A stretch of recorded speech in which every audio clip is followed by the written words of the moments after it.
I don't want to surprise you, but people might be just a little bit excited for player housing. You see, the PTR stress test was 3 days late, and still, immediately it destroyed the servers. But to be fair, that was basically Blizzard's plan all along. It was a stress test. A little bit similar to the add-on wars that are still happening online. People are still afraid of an add-onless world in WoW, and Ian addressed this in part of an interview. So, overall today, we have a lot to talk about. There's all of that. There's also a new alpha build. So, lots of things, but first I have a warning for you, and that is on housing. But first, a huge shout out to my top boys over in the UK government, because now I get even more value from my subscription to today's sponsor, NordVPN. Because using the internet in the UK somewhat sucks right now, but with Nord, I just set my location a few miles down the road to Ireland, and then I'm fine. But the Online Safety Act is not the only reason why I use Nord. Sure, there's the heaps of security, but with Nord, I can also access streaming libraries for other nations. I can browse sources that aren't available here because of GDPR, and I can exploit regional pricing. And that's the spicy one, because you can basically turn the dynamic pricing, which is often used by airlines and car rental companies, against them and save loads of money, which actually makes NordVPN pay for itself. And at nordvpn.com/Bellular Warcraft, you'll get 4 months for free on a 2-year plan that's backed by the 30-day money-back guarantee. And now, Nord are actually more than just a VPN. Threat Protection Pro is built into their app, and it gives you extra layers of security that cover malware, phishing, and loads of attack vectors that are commonly used in scams or data collection. It's all made simple with their desktop and mobile apps, so you can get started with 4 months for free and a 2-year plan at nordvpn.com/Bellular Warcraft. And the good news is the housing test went well for World of Warcraft's production team, but not necessarily for those of you who are actually playing it. It was 3 days late, it ran over the weekend, and even with that starting delay, they still weren't really ready, not even close. The massive extra demand in the PTR server caused WoW to straight up break. And by break, I mean the PTR and the alpha were falling apart in ways that were kind of exciting, because we've never really seen them before. The Stormwind portal room got walled off for some reason, instances stopped existing, the world server kept crashing. Now, credit to the Warcraft team, it wasn't that long before things got running all right. I imagine that's the whole objective of their stress test. It basically took most of a day to get there, and when people did get on, they learned something kind of important, and that's that housing is goddamn incredible. Yeah, people are in love with it already, they're posting creations of the world to see, and I have loved just looking at Twitter these days. That's kinda new. But it's still more than a little buggy, I'll say. You see, in spite of Blizzard claiming it was fixed, the first thing one of my guildies did was steal another person's house. Yep, the whole thing, because they, by accident, took their claim. So that's kind of fun. Plus, there was also disconnection loops going on and people getting stuck in their houses, but thankfully lead producer Zorbic said that the damage was all very helpful and that all the crash reports and server data are very valuable. Now, if you missed out on the PTR test, basically don't worry. This test being cut short means Blizzard probably wants to do more tests, but maybe implement some fixes based on what they've learned. So I think we can expect another test in the coming weeks because, let's be real, they will need all the data they can get to get ready for the launch, which is pretty damn soon in December. All the same, the actual launch of housing is, I would say, probably going to be a complete disaster for the first few hours, maybe the first few days, so consider this to be a warning, brace yourself for an unplayable launch, but honestly, I'm excited enough that I will be there for the launch regardless. If you're concerned about the game being too tough without add-ons, don't worry, apparently. So, Ian admitted that that is one of their fears right now, and in a PC Gamer interview, the first thing that he said was this, that WoW is too hard, quote, out of the box. Obviously, out of the box is really what's doing the heavy lifting there. Basically, you can't really do mythic raids or high keys, so loads of people just don't. They either don't bother or they're forced to figure out add-ons. Now, Ian basically thinks that WoW needs to be playable out of the box. And you know what? I agree. If the development team has got a difficulty mode, then you should be able to, play that difficulty mode with the default UI, right? I mean, come on, that's just completely reasonable. That's how a game should be. But obviously, it's not been that for WoW. This requires a lot of change, and, yeah, obviously, a lot of people are spooked. Ian also admitted something genuinely shocking here, and that is that the Midnight class changes are a little rushed, which is quite something to say.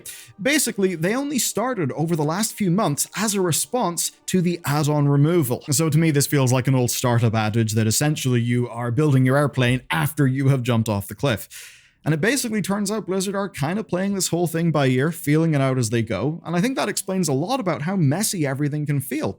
Now, we've got class coverage coming up soon, and we'll be able to show you what we mean by that. It is, at the very least, interesting. Anyway, Ian more or less admitted that WoW is too hard at the high end. Of course, that makes a lot of sense given the add-on stuff. And from our experience doing the available alpha content, which obviously is limited, I would say they're actually sticking to their word here. And that's the real good news for the game. Boss mechanics are way more obvious to solve. You are given more time to react when you're targeted by something. Mob packs seem to have fewer dangerous casts to kick. It's all quite good, honestly. And that goes along with what Dylan Barker told PC Gamer. Now, if you're not aware, Dylan is a lead combat designer, and he explained that they have 3 types of mechanics: strength, dexterity, and intellect. So strength tests your DPS, dexterity tests your ability to move and react, and intellect tests your coordination. Now, because people used add-ons to basically cheat the intellect challenge, like knowing where to take a bomb, for one example, they basically had to change things. Now, over the years, they tested your DPS and your reaction times more and more, and now they basically feel more comfortable slowing the game down again and asking you to think a little bit more. So, Midnight is a very different World of Warcraft, and so far, I'd say it could be a much better one, actually. At the end of the day, Ian said it should be about the same difficulty, so if you're used to playing the game without add-ons, maybe you're just a total mensch, and the game will be easier for you. And if you're a super heavy add-on user, then you might have to do some readjusting and crazy things like looking at the actual game instead of looking at your UI, which I can certainly say was quite the challenge for me whenever I moved from World of Warcraft over to FF14 a while back. Speaking of Midnight then, Alpha Phase 3 is out and it is full of changes. The biggest is the cooldown manager, which now supports the pandemic window for debuffs. That's fairly huge, it basically makes that playable. You'll now get a visual and an optional sound when it's time to refresh a debuff as well. So, pretty good stuff. Now, the box is a horrible placeholder right now, but basically, if you were worried as a dot class, then, well, you may not need to be because this does make the game completely more playable. There is one major disappointment though. Yeah, a disappointment. They've started to add the tier bonuses, and basically they're a repeat of Dragonflight Season 1, which is to say they're fairly simple. Now, I will say there is a reason for that. Classes are changing so drastically in this expansion that they basically want to play it safe with the tier sets. I totally understand that. Some early feedback would suggest they're playing it too safe. Your bonuses in Midnight are essentially just basic percentage boosts to certain abilities. Some of them reduce cooldowns, which at least you'll feel, but otherwise they're not really that fun. I suppose their theory is that playing a whole new expansion will perhaps make up for it. Now, there's also been a fairly huge controversy here. We love those. Okay, damage meters, they're in. They don't actually work, but we can get them to show up in the UI. And the problem is they've got effectively 0 options. They show damage done, they show healing done. That's basically it. Now, obviously, this is the alpha. So in future alphas, or, by launch, there may be way more features to this.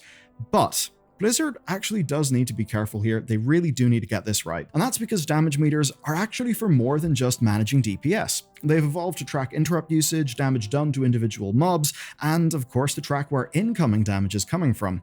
And while in a simpler game we may not need those things as much, I would say losing all of that in-game functionality would be a massive blow to even just heroic, progression guilds. I mean, obviously, we could just go and check your logs, but it is handy to have it in an add-on. I mean, even in Manaforge Omega, the easiest to understand raid yet, we did kind of rely on details a few times to see what mechanics were actually killing people. Anyway, people are going to be mad about add-ons anyway, but the thing is, if Blizzard give them ammo, in the form of putting something this insanely undercooked onto the alpha, then that will be a PR problem. And that is, well, really the big issue for Blizzard. I mean, good development would probably say, get that shit on the alpha early, get feedback as early as you can.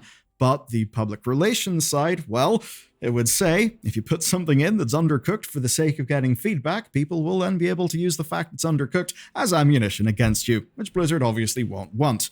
But do have some good news. Another alpha wave, another wave of add-on fixes, and this week they are working pretty hard on fixing some of the core problems we've had with things like our unit frames. Specifically, they're adding safe ways for add-ons to show health and power, and on top of that, they're solving the string problem. Let me explain.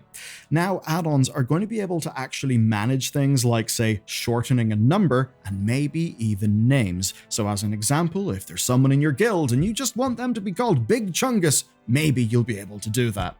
So at least it would seem that all that feedback they're getting is actually working, but not on everything because they are still holding fast on a few things. Basically, the upshot is add-ons will still offer no realistic advantages. But if being able to manipulate how strings and numbers are displayed is something you do want, then this is very good news. Okay. Enough about the future, there's actually a few things happening in the game right now. It's safe to say Legion Remix has been quite the success. People seem to love it, people obviously love feeling overpowered, and at least taking a look at YouTube, man, people doing guides are really having their views pop off, and that makes me goddamn happy, because what it shows is search volume. It shows that there's a lot of people who have some sort of need for guides and stuff. That's a good sign for a healthy game. But not everything that's going on is good. As an example, we've had some fun power rollbacks. Basically, some farmable elites were giving away far more in power than Blizzard intended, so they've basically fixed that and they've done a wave of rollbacks. Yeah, you may have went to sleep, woken up, and been nerfed. Congratulations. So anyone who farmed that stuff to an extreme point is being rolled all the way back down to 10 million infinite power. Which is, in fairness, a lot of infinite power. It's actually double what the final achievement asks for. So ultimately, I'd say it's more of a slap in the wrist than anything else. And I'd basically say it's a fairly good response. It was well communicated, and it's a minor enough punishment that does actually feel right. Now, the same also goes for dungeon teleports. Players were getting dungeon teleports for some of them after finishing their plus 20 runs in time. Now, since this wasn't intended, Blizzard disabled the achievement for a while, but a short while later, they realized that they were being the fun police. Yeah, they realized that, and they decided to change something. So they turned the achievements back on, so yeah, you can now go and actually do M+ property if you want to. Pretty sweet. Now, there was also a rollback that didn't go quite to plan, which is always rough. Basically, when Remix dropped, a bug caused a bunch of people to have access to a bunch of druid forms that they shouldn't. Yeah, and that did include the unobtainable Mage Tower forms. A little bit of a PR nightmare. That wasn't very good, and they finally gotten around to rolling those things back. Except they didn't do it properly. So some people have actually lost forms that they didn't earn. And yes, you did hear that right. So, if this happened to you, then apparently logging onto the druid that earned them and then checking your appearances in your order hall will fix the problem. Okay, next, Mythic Plus.